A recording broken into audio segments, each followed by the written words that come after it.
thousands of years ago, they were Apollo, Zeus, Ares. Now they are Superman, Batman, Wonder Woman, and the other heroes and villains of DC and Marvel Comics. Join us every week as we discuss the legendary stories, characters, concepts, and other parts of comics as we examine the modern pantheon of heroes. Let's get heroic. Welcome to Under Two Capes, the podcast for the comic book fan.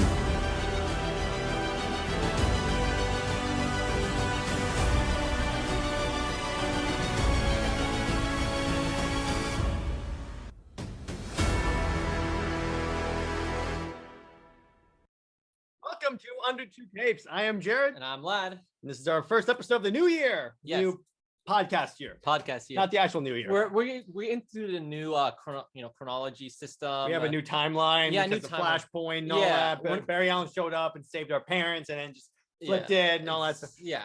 It's the new 52 Under Two Capes. Under Two Capes style. Oh boy. All right. So this week we're talking about why are superheroes so popular in today's culture? Because it's a question that keeps being brought up every chance we get. Yeah. And concurrently, it's the topic of a paper I'm writing in the summer for school. Mm-hmm. So anyway, so we have like a loose list of different like reasons for why they're popular. But La, if you want to start, just pick one. Yeah, I'll spin the wheel. Go. I think we should start with. Let's start with.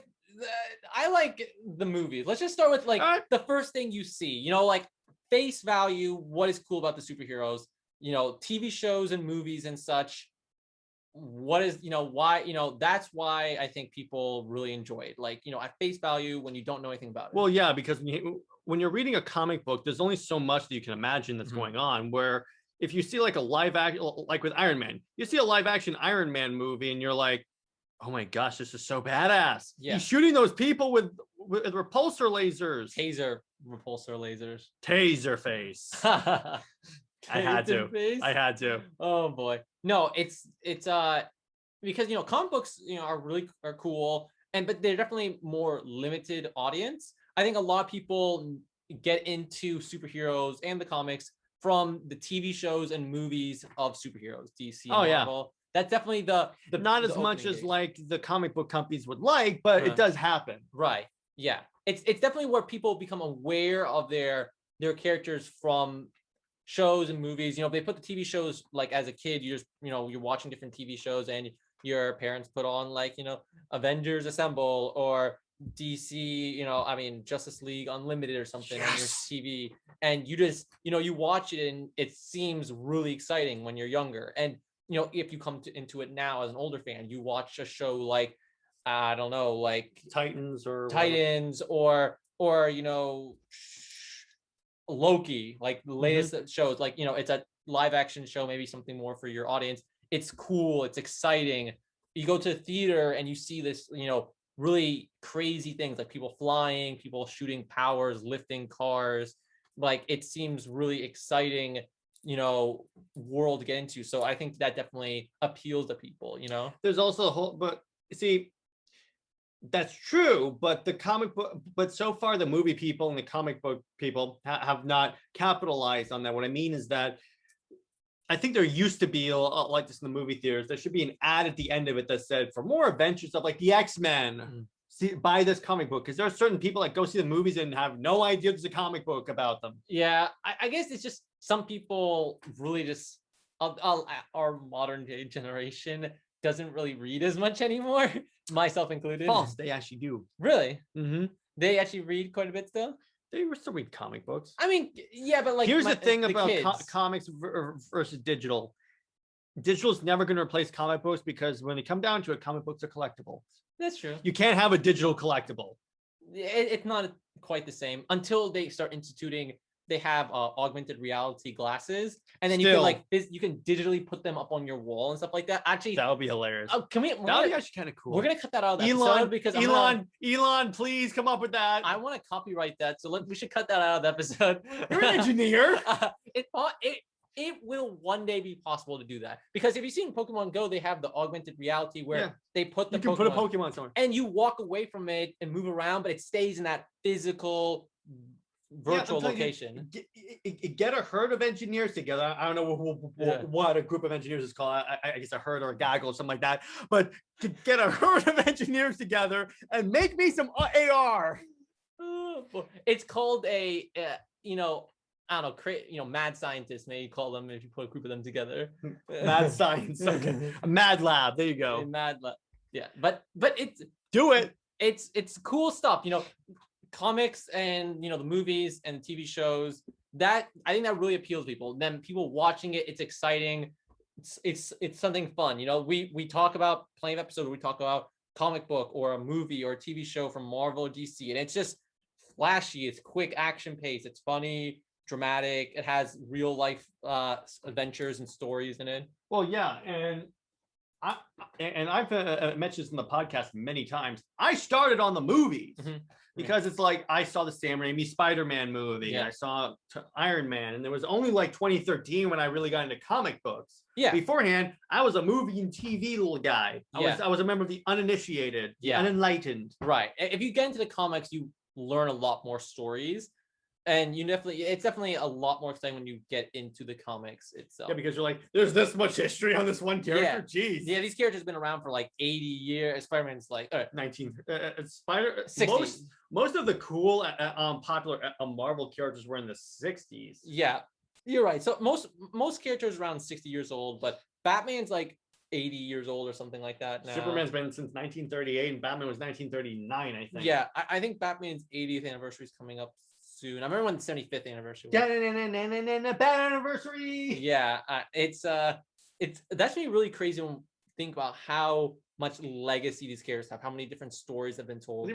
DC has been around since before Superman. Yeah, that's crazy. Albeit titled differently. Yeah, like we think back, like that's like ancient times, like they were drawing on stone tablets. I know, like literally when the comics first Action Comics #1 came out, and then we look at that at ancient times, in like imagine, there we go, in 100 years from now, are we gonna look back at now and say, oh, that was ancient times, back at Doomsday Clock? Yeah, like this seems like ancient, or like thinking like just these characters have so much legacy with them. I think that's something people enjoy, is that it's not something, they always have fresh retellings, but the characters are like, archetypes, like our parents knew about Superman, Batman, the X-Men, stuff like that. Our grandparents knew about some of these things also. Like, it's been around for so long that, the common culture knows about them vaguely, have heard about them. Oh, it's cool. It's more so now because the MCU. The MCU has definitely pushed things really into the pop culture where everyone hears about it.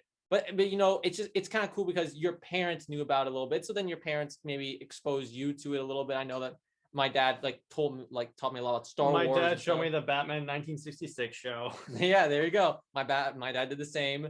It's something where it becomes generational, like, because they talk about this on the documentary about the history of DC, and that when the Christopher Reeve Superman movie came out, what it established was that these characters are timeless. There's no like, this is your father's Superman. No, it's the same character. It's just you can put him in situations that modernize him. Yeah, exactly. Which is what's good about Man of Steel. Yep. No, it's true. I was always on Zack Snyder's side. You never doubted it.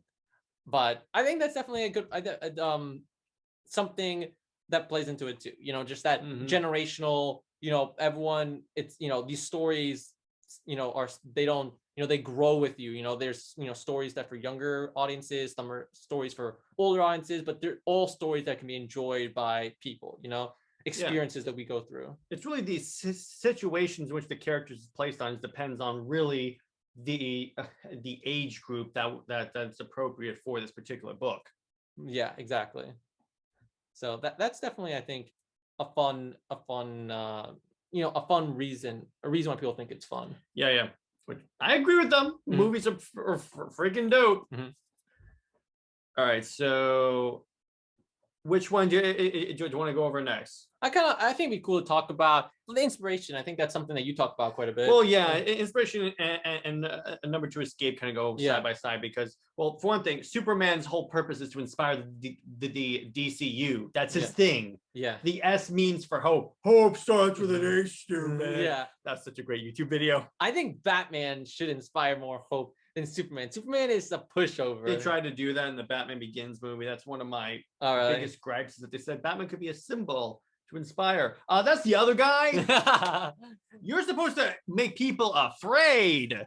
Yeah, you're definitely right. Superman's the one inspired. Do you think Batman is cooler than Superman or more popular? Or I mean, that was definitely personal. Well, Batman is the character that DC forces on people because there's so many Batman books to the point where the joke goes that if DC all of a sudden decided never to publish Batman anymore, all the comic bookstores would shut down.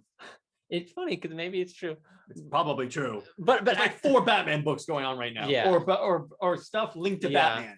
But I mean, I guess more personally, Superman is always Superman's my guy. It's Superman, Batman, and Wonder Woman are all 3 tied for number 1. I see. I'm a Trinity guy. That's good. That's good. Yeah. Which is good because they have comic book series that's just about those 3. Yeah. That's fun. That's what about you?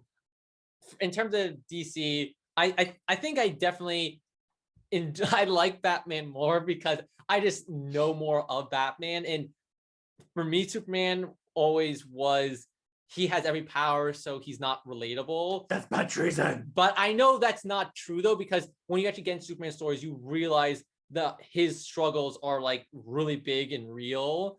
So he is actually like a really interesting character, like having all that power, being able to use it responsibly. Particularly when you watch the show Superman and Lois, because one of his kids has powers and he's trying to teach him how to be responsible and how to like hold back and use his power and still be able to do the same stuff ordinary people do, but do it in a way where you're not going to wreck half the neighborhood. Right. That's a good point, because Injustice really shows us what happens if, hey, Superman said, I'm just going to solve every, I think that's something. He said, you all work for me now. Right. I think that's something that people say all the time, like, well, why are there any problems in the DC world? Superman should just be able to fix everything. And this is really, I mean, Injustice shows us what happens when Superman just tries to fix everything himself, like just takes over and gives. There's a reason why he has a rule. Superman's one rule is we don't govern. There's a reason for that. I see. Yeah. And there's a reason why during World War II they never showed the superheroes in direct combat with the enemy because they're not real. Yeah. No, it's they can't solve all the problems, try as they might.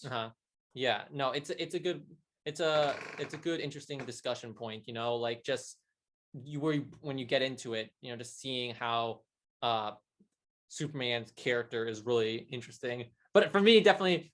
I'm a big fan of Batman. Batman's like, really cool. I would have thought Superman would be your guy. Superman's cool. I think he is cool, but Batman is like with all his gadgets and, little inventions. James Bond with a cape. Exactly. Like all those gadgets. He's like Iron Man, but without like the protective suit. Like he's a better fighter too. Better fighter. And Flash is someone that I've really grown to like because I always thought the show we just talked about that. Exactly. I think Flash was cool. I think I always thought the red outfit looks cool, but watching the CW Flash show, I fell in love with the character. Just a really cool story. Me too, honestly. It's super cool. It's kind of funny when he shows up in his first cameo appearance in Arrow. I'm like, Barry Allen, where's that name? Yeah. Then when he's struck by lightning, I'm like, oh, that's who you are. Yeah, no, it's good stuff. So I think those guys are for me, but this is something that's cool because you can have a favorite, you can have and there's a book for you.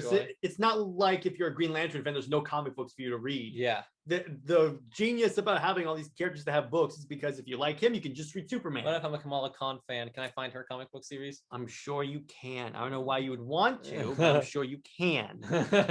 I think Kamala Khan's cool. Marvel needs a reboot and clean the slate clean of all new, all different. That's it. They already did. Keep the Captain America. I think they fixed Cap. I think they fixed all new, all different already. They didn't fix because Kamala Khan is just as annoying as she was back then. I know I read the first Kamala Khan comic on Marvel Unlimited. Maybe she got better. It was the most torturous thing I've ever done. Oh boy, I like her on a team though. Team, she could be more. There was plenty of characters that are annoying in their own books, but are better on teams. Yeah, that's an interesting thing to think about. Some characters. That's why the Justice League was created, to just sell other characters. Yeah. That's why for the longest time, Batman, Superman, and none of the famous characters were on the League. Yeah. They only had like one character like Batman, and then they figured people would come there to read Batman. Then they're exposed to all these other characters. And then Grant Morrison is like, why aren't Superman, Batman, Wonder Woman, Flash, Aquaman, and Martian Manhunter on the Justice League? Yeah. Why aren't the main pillars of DC on the Justice League? This makes no sense. That's a good point. Yeah. That's why that's why his run on Justice League is legendary. That's good. Yeah. No, but they definitely have that inspiration, like you said, Superman of hope, Batman's like, you know, fear, definitely, you know. Wonder Woman is strength. I don't know. Killing war. Yeah, strength. I don't know. I think Wonder Woman's more of mercy. I think. It could be mercy. Yeah. A little bit more. Yeah. No, they have really good stuff, and you know, I think that like what's it called? Marvel also has some pretty cool characters. Marvel and DC run things a little differently. Inspirational. I understand that. And Marvel is more oriented toward what's going on now, and that's fine. Their whole thing is the world outside your window. That's your own style. I like that. Personally, I'm just more into the mythology part that runs through DC. But I also like Marvel because you have inspiration. Captain America. Yeah, and he is like. You can't get any more inspiration than dude that's wearing the American flag. Yeah, that is like really, I'm surprised he doesn't have a flag cape. Yeah, honestly, like, Cap is like a symbol, like he's, the shield and everything, and we have really characters that are really exciting and fun. And, these are characters that people fall in love with. And there's different interpretations, different styles, like the Ultimate version. I love the Ultimate version of Captain America. Yeah. So good. I think my problem with Marvel is that they're more likely to replace their legacy characters with knockoffs, like they did with All New, All Different. Mm-hmm. They do that more with Marvel than DC. You're right. Yeah. I'm like, let me put it this way. They so Future State was going to be 5G. Yeah. In the past, and this is a well-known secret. And well-known secret, I know. It's something that DC wishes were a secret. Yeah. Their plan for 5G was going to reboot the universe. Well, kind of reboot, do a time jump. All of the Justice League characters are gone, except they basically wokeified the League. In other words, you have like Black Batman, which I heard was not that bad. Yeah. You have a non-binary Wonder Woman. In other words, they would focus on diversity over good characters. Yeah. And the fan base did not like that. That seems kind of so then they canceled 5G, and then they already had stuff already ready to publish. I guess they just rebranded it as Future State and made it a month-long event. That's what happened, I guess. I see. That's what Future State is. So I mean, they almost did the same thing Marvel kind of did then. Yeah, they almost did, until someone probably realized it actually did not go. Marvel almost went bankrupt again. Really? It did not go well for Marvel with All New, All Different, which makes me concerned that why is the MCU doing it now? Mm-hmm. Yeah, hopefully, I think the MCU. I mean, they nailed the Captain America Falcon thing, so there's hope. Yeah, that was really good, and I think they are not doing. They're when they transition the legacy characters in the MCU, they're doing it judiciously, not like All New, All Different did, which was like, they keep the other characters around. Yeah. Because it's like because they're doing another book called Superboy, Son of Superman, or something like that, where Jonathan Kent becomes the main Superman of Earth because Superman's going in space. But they also have the Action Comics books. So if you want to read about Clark Kent Superman, you can. Yeah. If you want to read Bruce Wayne Batman, or you want to read Tim Fox Batman. Mm-hmm. Which makes no sense, by the way, the Tim Fox Batman. I looked at the details of the story and I'm like, okay, this makes no sense. Yeah. But it's like, you want to read Yara Flor? Fine. In Future State, what they did, to their credits, they had the Diana Wonder Woman book and the Yara Flor Wonder Woman book. Yeah. I'm like, all right, I'll take it. Mm-hmm. Yeah, so. Because DC knows that ultimately their legacy is built on Clark Kent Superman, which is why everyone's throwing a fit that they want to do the Black Superman movie with the Black Clark Kent, because you're changing to a certain degree that legacy. I see. And when there's what's his when there's an option to do it to just say have a Calvin, when there's a pre-existing character that is that character but different. Calvin Ellis, which is the president of the United States, by the way. Why wouldn't you want to do that? If you want to inspire Black people, why wouldn't you pick the character modeled after President Barack Obama and became the president of the United States? That'd be really cool. That'd be a cool. Superman as the president of the United States is actually not a bad idea. Yeah, is that like a secret identity or is he public? I'm not sure. People, I haven't read that much. If you guys know about it, drop in the comments. I'd love to find out. Yeah, that sounds that's a cool. Doesn't that sound like a cool story? Yeah. Instead of doing a Black Clark Kent, plus the fact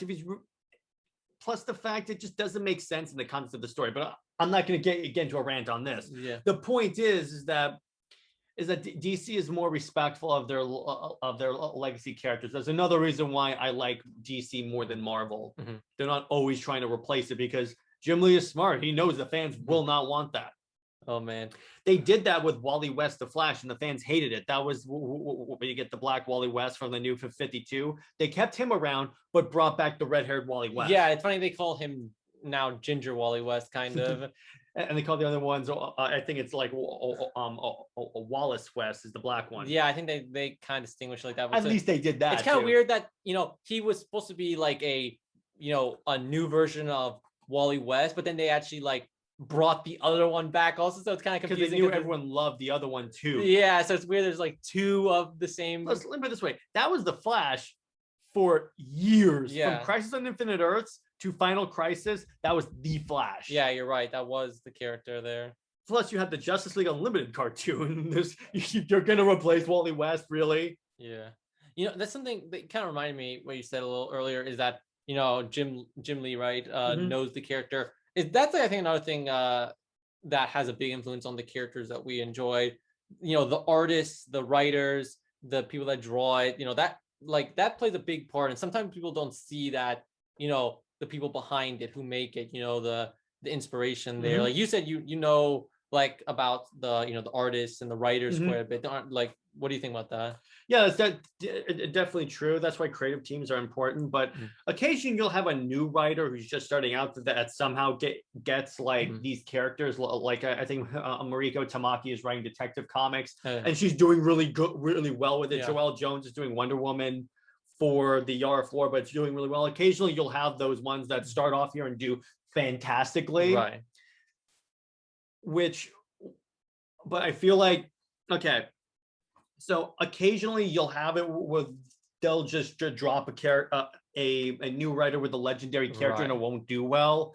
It's because this character this writer or artist. Well, the artist, it's a little different. I think it's easier to just throw an artist on there because it's like you're not exactly like making the character say stuff. You're not exactly characterizing the character as much as the writer. But with the writer, it's like what they should do is make them start on minor characters to like get their feet wet, learn what the fans want and don't want, and then transition them once they're good enough to the big characters like Superman, Batman, and Wonder Woman. It's like Jim Lee started off on like Alpha Flight. It was like this obscure Canadian superhero team. He sold so much that he went to Punisher, and then from Punisher he went to X-Men. And from X-Men he left Marvel, formed Image Comics, which is his own thing. It's where you get like Wildcats, really, and let's see, you get Spawn, Grifter. right? I think it's Spawn. Spawn's creator worked for Image Comics, but is this where you get Grifter from like the Flashpoint movie? Oh, I see. And then he did DC, and then immediately when he came to DC, he had that well-established track record. They just said throw him on Batman. Really? So these people kind of move around sometimes between DC. They and move Marvel. because they're ultimately, unless you're an actual employee, executive, for the most part, you're an independent contractor. Oh, okay. They don't actually like work directly with the company. It's essentially like if you contract out a company to like mow your grass. Or like that, I see. Okay, that's kind of interesting. I didn't know some of that behind the scenes. That's why it's harder to fire these people when they insult the fans on social media. What's wrong with doing that? You're insulting your customer base. We should insult our fans on social media. Yeah, you guys suck. Well, okay, we love you guys. But anyway. Oh boy, breaking news. But yeah, 100%. And going back to the creative teams, but you do have character writers and artists that are associated with the characters. Like Jeff Johns is forever associated with Green Lantern. Yeah. Jim Lee probably more so with Batman and the Justice League because of the New 52 run. Jeff Johns also with Justice League because of New 52. Yeah. Dan Jurgens for Superman because I think he did the Death of Superman storyline. There's certain writers, Scott Snyder with Batman because he's the one that invented the Court of Owls, and then he did Metal and Death Metal. Frank Miller on Batman because he had the whole Dark Knight Returns storyline. But yeah, ultimately you do have writers and artists who are associated with that character only. Like, oh, he's that guy from that Superman book. I don't know if that answers your question. Yeah, I think that that's something a whole world on its own that people can get into sometimes and check it out, and it's fun and exciting. Because it is noticeable when a different writer takes on a comic that you've been reading for a while. I mean, when I went from the New 52 Justice League to Rebirth, it felt very different because I went from Jeff Johns to another guy, Brian Hitch. Yeah. But yeah, so let's see what else can we talk about. Do you want to? What other topic do you want to talk about on here? I mean, okay, let's talk about like some of the powers and abilities different characters have. Like, I think that's something that people find exciting. You know, just like people that can lift mountains and destroy buildings in a single leap bound buildings in single bound. Yeah, stuff like that. Like I think that's something that people find exciting and cool. Yeah, 100%. But it also leads to a lot of misconceptions about the characters. Like you briefly touched on the Superman thing, where everyone's like, "Oh, he can solve anything." No, he can't. If you throw a red sun at him, he's done. Yeah, that's true. Or a kryptonite. That's the only reason for kryptonite to exist, because it's like you have to give this guy some weakness, because otherwise it's like, oh, he's God. Yeah, it's kind of too OP. Yeah. Which superhero do you think has the coolest powers? Oh, that's a tough one. There's so many good abilities out there, that some really weird stuff. Is it Spider-Man?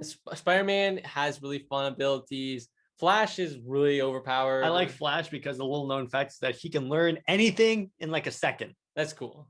That's a cool ability. I could essentially get every PhD in a second. Yeah, just like flip through all the books, and it's like in Transformers 2 when Sam is going through the book. I read your whole book. Einstein's wrong. Yeah, that was funny. Yeah, no, that's a good thing, I think. Although they do have side weaknesses to those powers, and what I mean by that is because like the Flash, he's super fast, but he also perceives things really slow. That's the thing that they don't really communicate that well in the movie. I mean, Snyder did when Bruce throws the Batarang at Barry. He's like, you're Batman. Yeah, but for the most part, it's like, right. I think he has definitely a cool power. It's like Wolverine. Okay, so he's immortal. That sounds he heals. Well, he heals, so he stays in that age and he can't die. So you're watching people live and die. Yeah, some of these abilities have negative sides to it. It's cool. It's cool when ability of a character is explored or fleshed out more or explained, or you find like the downside of it, like Wolverine. And I think a lot of X-Men characters have really cool abilities. They're all just random abilities. It's like Scott can't see without those sunglasses because always he'll laser you. Yeah, I do like Daredevil's thing because even though he's blind, he has every other sense is like super heightened to the point where he has the sonar. Yeah, that's really cool. That's a good stuff. Hey, Daredevil.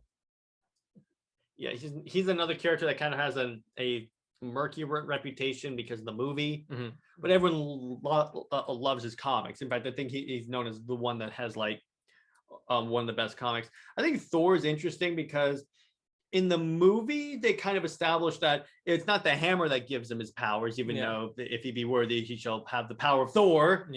But in the comics it's like he needs the hammer. I mean, he's still super strong because he's an Asgardian, but his lightning stuff in the comics, as far as I know, you can correct me in the comments, doesn't come from that. It isn't like something that's inherent to him. It comes from the hammer. Yeah, I think you're right. I do like how they can still have like badass characters that don't have powers, like Tony Stark or Batman, because like, and I say this in the paper I'm working on, is that that makes these superheroes more relatable per se and more like accessible. And what I mean by that is that it's easier to become Batman than it is to become Superman. Because with Batman is that if you have enough money, you have enough time to learn everything about detective work, prep time, exactly. If you have enough prep time, you can become Batman. You can't become Superman if you're from Earth. That's not going to happen. Can't become Wonder Woman unless you're from an island of immortal women that stab people with swords. Can't become the Hulk unless you somehow survive a gamma bomb explosion. You could survive a gamma. Can you? You're the science guy. I'm not a science, that of a science. That's not one of my PhDs.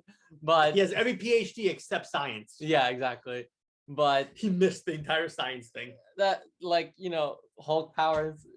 Yeah, that'd be kind of a tough one. Although that's another thing on the drawbacks of superpowers. He can't control himself when he turns into the Hulk. Yeah, that's kind of a downside, definitely. The only one who can is She-Hulk, because it was a blood transfusion that, and she can freely turn from lawyer to She-Hulk, from all that.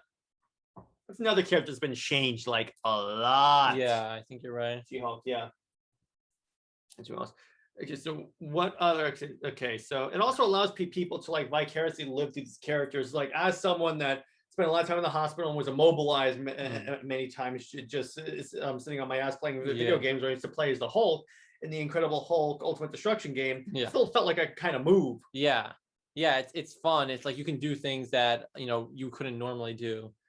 Just I mean, in the Lego Supervillains game, I like to play as Superman, fly up and laser everyone. Yeah. It's cool unlimited power. Unleash on everyone. Yeah, no, it's fun stuff and it's exciting. It's just like living. Kind of seeing how it would be to live like the characters. Just having that type of power. Like, oh, what could you do with Superman's powers or Spidey's powers, and just like just have that Spidey sense. Like, it's fun stuff. Here's a question for you. Speaking of powers, would you rather, all right, be able to teleport only 2 feet at a time, or have the ability to fly, but you can only fly north? Oh man, that's a really good question. Flying north. Take into account the Earth's rotation. Yeah, I feel like I like the teleporter thing more. I mean, 2 feet at a time. I mean, at least it's something. That's true, and it probably won't like drain your energy reserves that much. You could go through a wall, but you can't see through the wall. Yeah, but you could teleport to the other side of the wall. Depends on how thick the wall is. It's a good point. Like, you're not gonna teleport through a nuclear plant silo. That's true. Yeah.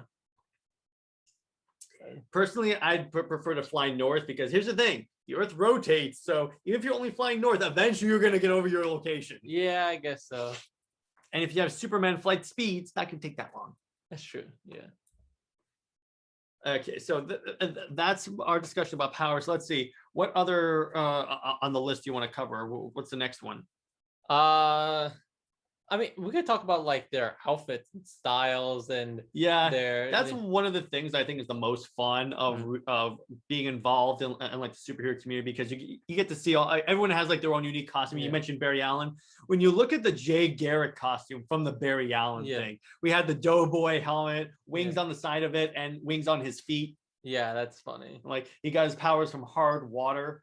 Yeah, that's where Barry Allen was like one piece that had a lightning motif. At the time, that was the only superhero that really did that. Right. No, it was, it's unique. It's interesting. It's cool. I think people find it interesting, Yeah.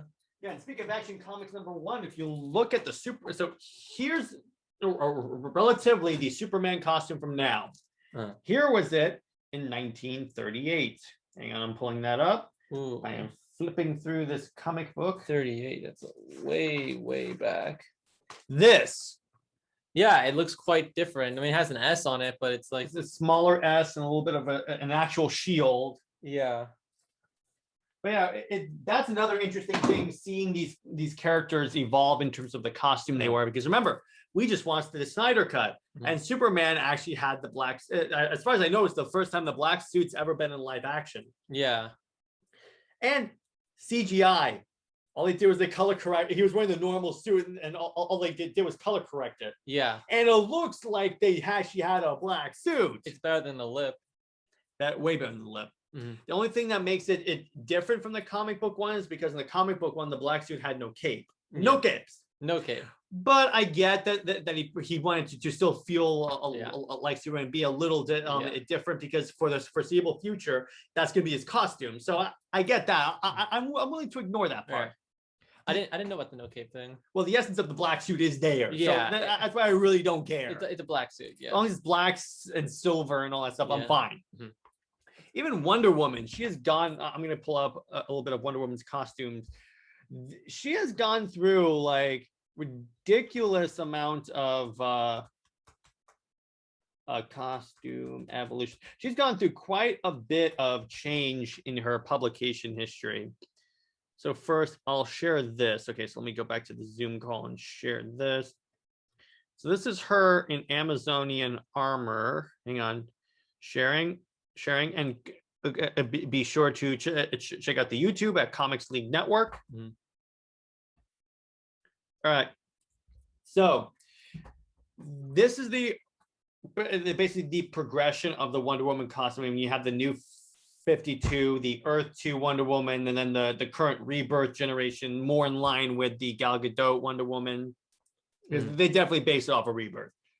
In fact, even in the beginning of Rebirth, Wonder Woman had a cape. Oh, cool. In Wonder Woman's 600, the comic book series, they gave her like pants and a leather jacket. That's pretty cool. In the Justice League movies, the animated movies, they gave her like right here. Here's the animated Wonder Woman. They have the Flashpoint Wonder Woman. And then they also have the Wonder Woman from the animated movies, and you can tell it's markedly different. Even from the new 52 Wonder Woman, I was like, why does she have a collar? Yeah. And then they had, so here's another one. We have the Wonder Woman from like when she first showed up. Yeah. The Wonder Woman from the TV movie, 1974, not the Linda Carter. Yeah.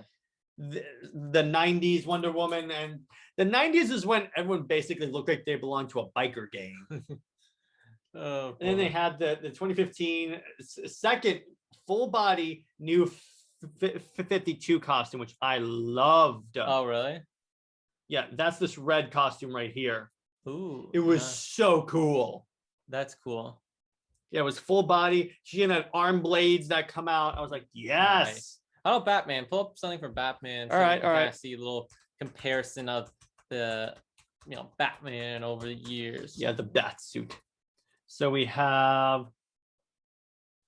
So here's like the original Batman, and you have the campy Batman. A little less campy. This was more of the one that people know a lot about. Mm-hmm. And then you have the Frank Miller Batman, and you notice it looks very similar to Ben Affleck Batman. Yeah, the giant bat symbol. Which is again, this is how you know Zack Snyder based it off of Frank Miller. Yeah.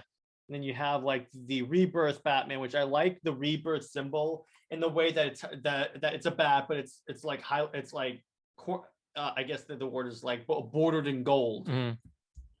Yeah, I think I like that more than having a circle around it or something. Yeah, exactly. I'm not a big fan of the circle one. And then in the new 52, he adopted more of an armor look. A lot of the heroes. Here's the Adam West Batman with the circle. Yeah, I like that because it was simple. Yeah, it was very simple. It's simpler, the tone of the show. Simpler times. And then you have like the Michael Keaton Batman, which was. No, that wasn't Bat Nipples. Oh, that was George Clooney. Oh, okay. This one he couldn't turn his head. Oh, that's right. Like, yeah, that was the one where you could do that. Yeah. Yeah, I'm like, oh, come on, guys. Yep. Again, the massive bats, and then they had one where Batman's like in Victorian England. That was the Batman Gotham by Gaslight. I see. And then you had that's the Bat Nips. Oh, this one right here.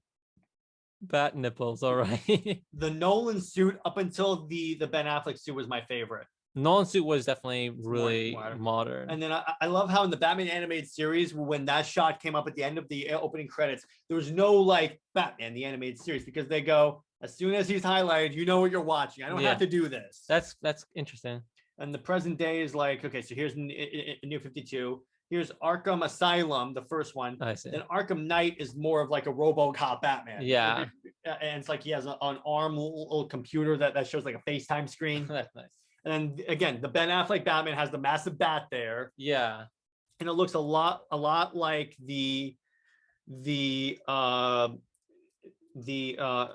one from Frank Miller. And let's go to Superman real quick. Superman per se hasn't gone through that many. Well, actually, he has gone through that many evolutions. Let's go through this picture. This is on Pinterest. Hang on. I actually have to get an account. Nope, not doing that. But anyway, we can look through here. Well, So here's how many costumes Superman has gone through. whoa. And then you have like the blue What's that Superman blue- from the 90s What's that that no one blue wants. thing going on? This is when he became a being of energy Oh, for that some happens. reason. Hate it when that happens. They have the new 52 Superman. They have the Superman from Earth 1, which I have. They have the Superboy Prime Superman. I'm trying to find a better picture that's like an evolution of Superman. That's not like really tiny. Yeah.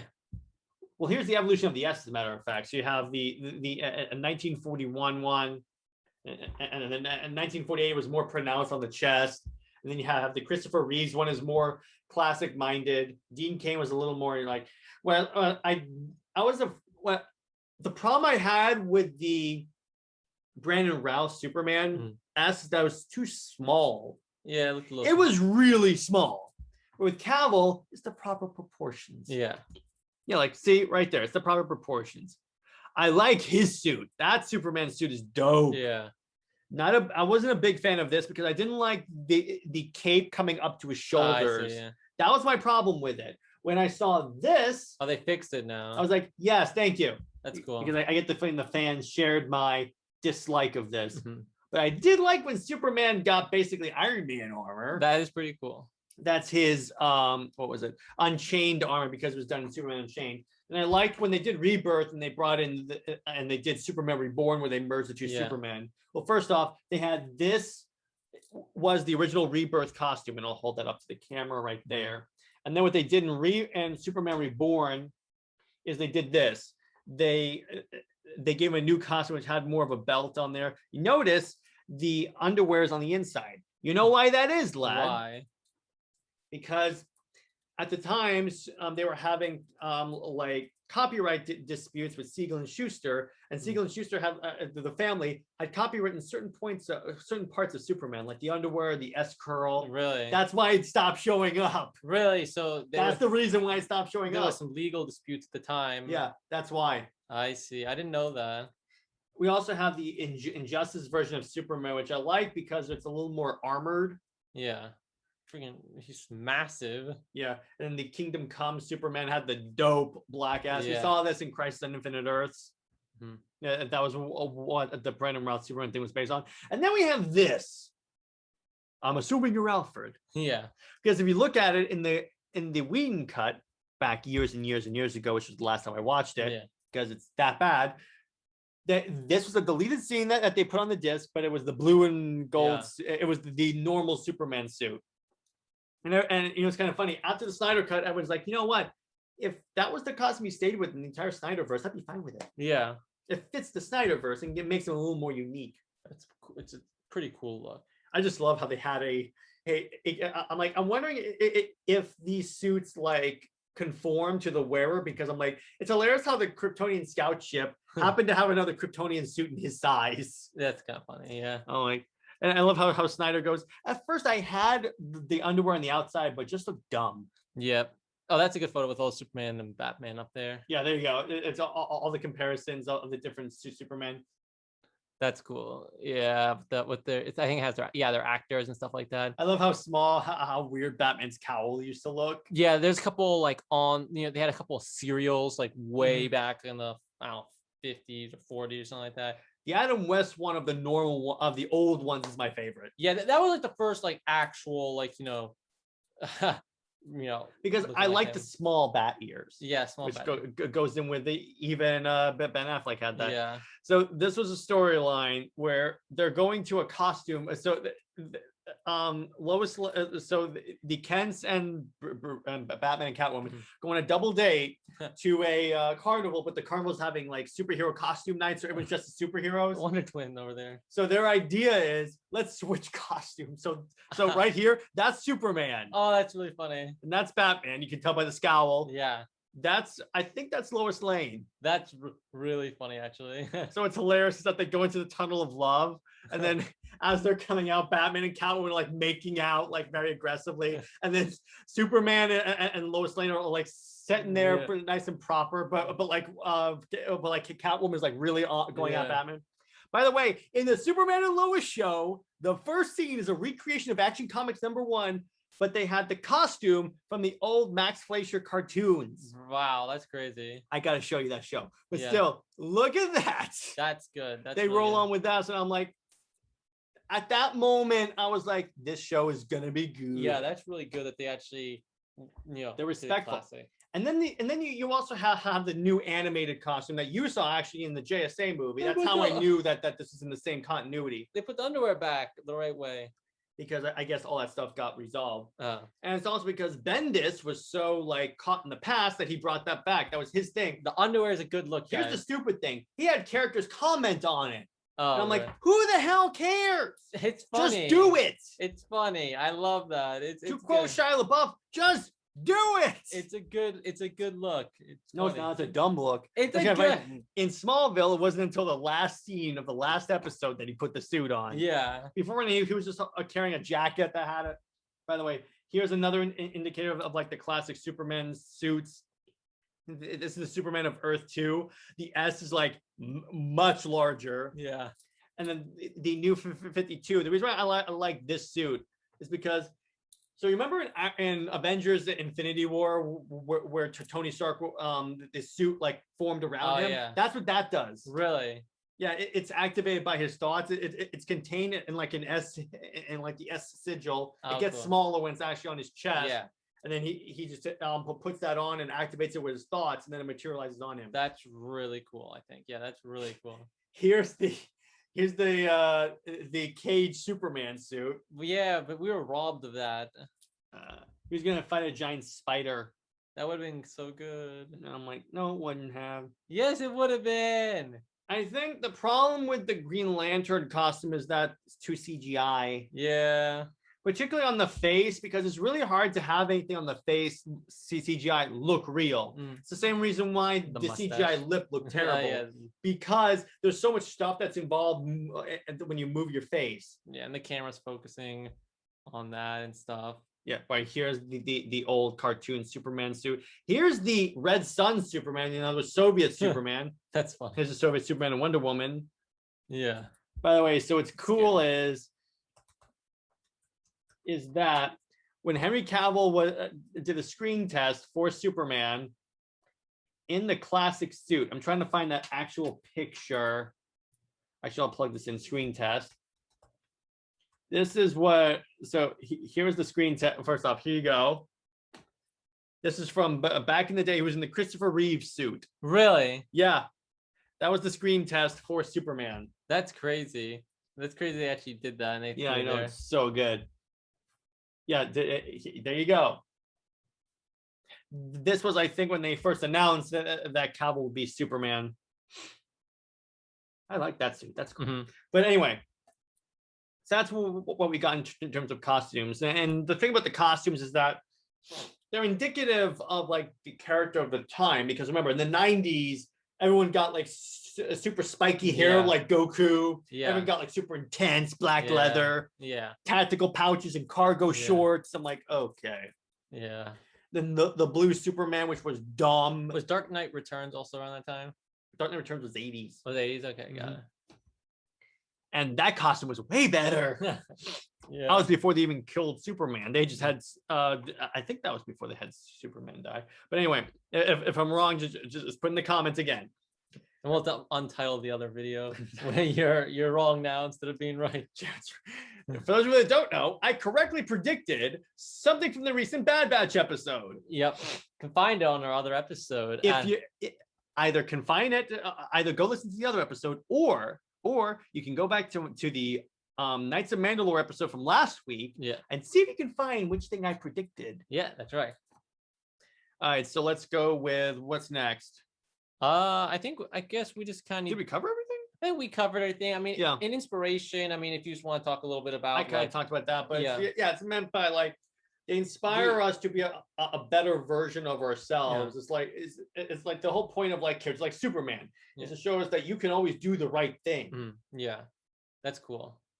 Yeah, and they can push a message like that. Yeah, I like how the message sometimes the message can be a little much, particularly when they're only allowing one perspective to be shown. But I mean, let me put it this way: you can definitely use comic books to push political messages. I mean, Captain America was used to make people buy war bonds and such. We saw in the Captain America movie, and the GIs were reading the actual issue. Yeah, it's funny. Yeah, but it's important to not like go crazy with the political messaging and make it. What you should do, and this was my problem with modern comics, they're too obvious with the political messaging. What they should do. Focus on the story. You can like subtly put it in there because here's the problem. It's like DC changed a lot of their milestone characters to get origins linked to the protests from last year. They did. Yeah. Now the issue with that in milestone was like Static Shock. Okay. Now, the issue with that now those characters are dated. Oh, okay. The thing about Superman coming to Earth is that could happen anytime. Yeah. Batman could happen anytime. Wonder Woman could happen anytime. If you limit it to that one time period, it kind of takes away from the character because eventually they'll get irrelevant. I see. It's like we don't care anymore. Yeah, I guess that would be something that's kind of tough because they're kind of dated to a specific thing, and if things change, then it's kind of weird because they would still be connected to something from the past. That's why make it normal. Make it like because what they should have done is just do it like any normal protest. Because let me put it this way: the X-Men are a good example of this. They're designed to be an analogy for racism, but they do it in a way that's not that it's applicable to like a wide range of things. Yeah. You know what I'm talking about? That makes sense. Yeah, I see what you're saying. But yeah, I'm not against like having politics in comics because let me put it this way: politics are going to be in any media, any medium whatsoever. It's just important to like make it so it's not too like there. All right. Well, my the throat's a little sore, so I guess we're gonna call it that. Hope you enjoyed that episode. Yeah, definitely. It's no accident that one more thing is that after 9/11, all of a sudden superheroes got this massive boom in popularity. Really? Because when you think about it, and I talk about this in my paper, I think it's because 9/11 there was no flag that we could point to and say they did this, as opposed to like Pearl Harbor with World War II. We could say the Japanese Air Force bombed us. Where with superheroes, you know who the bad guy is. Yeah. You know it's like the Joker or Lex Luthor. Yeah. And you know that eventually good's always going to triumph over evil. Right. So I think also the time period per se kind of indicates how successful a superhero is going to be. Yeah, I see what you're saying. Yeah, that's a good point.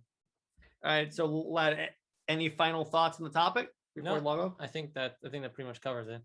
All right, everyone. And by the way, at some point, when I finish it, we will be doing a topic talking about my paper because I think it'll be very applicable to this topic. And we're going to be working a lot on making some subtle changes to the podcast, and nothing really extreme. Removing some things, some people. We're replacing one of the co-hosts. Yeah. One that wasn't on for 6 episodes before this. All right, but the YouTube channel is going to be home to a lot of more short like content and the full shows for the Under Two Capes video show. But for the most part, the other shows are going to be shorter than these episodes, probably like less than an hour. I'd say the max would be a half hour to 45 minutes, but 45 is really pushing it. But yeah, so we're going to have a lot more short-term content, and we're going to have some more branding and everything. It's going to be really fun. And then eventually, if we get popular, maybe we'll even make t-shirts. Yeah. That'd be fun. All right, so stay heroic, everyone. McClunky.